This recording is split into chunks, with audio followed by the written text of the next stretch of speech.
अस्सलाम वालेकुम बच्चों, कैसे हैं आप सब लोग। उम्मीद है कि सब खैरियत से होंगे और अपने वालिदैन की बात मानते होंगे। प्यारे बच्चों, आपको पता है कि हमारी ज़िंदगी में बाज़ औक़ात ऐसे लोग आते हैं जो हमारी कमज़ोरी का नाजायज़ फ़ायदा उठाते हैं और हमें नुकसान पहुंचाने का कोई मौका जाने नहीं देते। इसी तरह का एक वाक़या पेश आया दो बिल्लियों के साथ, जो कि बहुत अच्छी दोस्त थी। हमेशा इकट्ठी रहती, इकट्ठी सोती और खेलती थी और हर बात में एक दूसरे का साथ देती थी। वो इसी तरह दिन भर खेलती, दरख्तों पे चढ़ती, कूदती और एक दूसरे के साथ हंसी मजाक करती थी। जहाँ भी जाती थी इकट्ठी जाती थी। इसी तरह एक दिन वो दोनों बिल्लियाँ खेल रही थी कि खेलते खेलते उनकी नज़र एक रोटी पर पड़ी जो कि ज़मीन पर गिरी हुई थी। वो दोनों बिल्लियाँ रोटी को देख के बहुत खुश हुई और दोनों ने कहा कि आज तो खूब मज़े होंगे और जी भर कर खाएंगे। वो दोनों बिल्लियाँ अभी सोच रही थी कि वो रोटी को किस तरह से तकसीम करें कि ऊपर दरख्त पे एक बंदर देख रहा था उनका नज़ारा और वो सोच रहा था कि वो किस तरह से बिल्लियों से ये रोटी हासिल करे। और नीचे बिल्लियों में इसी बात में लड़ाई होने लगी कि दोनों में से कौन तकसीम करेगा। एक कहने लगी कि मैं बड़ी हूँ, मैं तकसीम करूँगी। दूसरी कहने लगी कि पहले मैंने देखी थी इसलिए मेरा हक बनता है।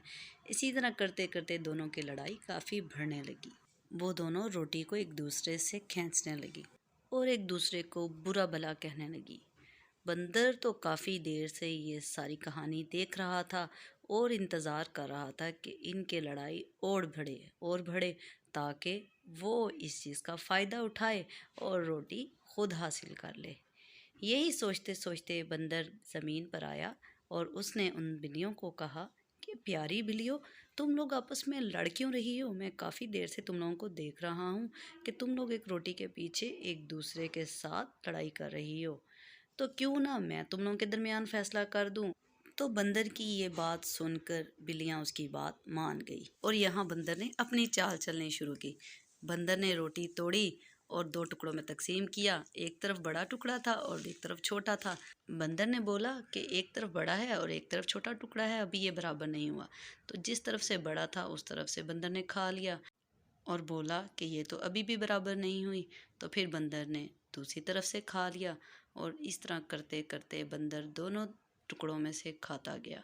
खाते खाते टुकड़े बहुत छोटे रह गए और अब बंदर ने कहा कि अब तो इसका तुम क्या करोगी खा के। बंदर ने वो टुकड़ा भी खा लिया और बिल्लियाँ बंदर को ऐसे रोटी खाते हुए देखती रह गई।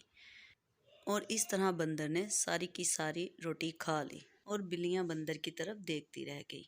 देखा बच्चों, किस तरह से बंदर ने बिल्लियों की लड़ाई का फ़ायदा उठाया। इसी तरह हमारी ज़िंदगी में भी बहुत से लोग ऐसे आते हैं जो हमारी कमज़ोरियों से खूब फ़ायदा उठाना जानते हैं। इसलिए कभी भी किसी के हाथ अपनी कमज़ोरी को लगने नहीं देना। ठीक है, समझ आई। और बिल्लियों को भी ये बात समझ आ गई और उन्होंने भी आज के बाद फ़ैसला किया कि वो कभी भी किसी को अपनी दोस्ती के दरमियान नहीं आने देंगी और अपने सारे मामलात खुद ही हल करेंगी। हाँ तो बच्चों, कैसी लगी आज की कहानी। अगर आपको कहानी अच्छी लगी है तो प्लीज़ हमारे चैनल को सब्सक्राइब करें और बेल आइकन को दबा दें ताकि अगली आने वाली नई वीडियो आपको फ़ौरन से मिल जाए। ठीक है बच्चों, अपना ख्याल रखिएगा। अल्लाह हाफिज़।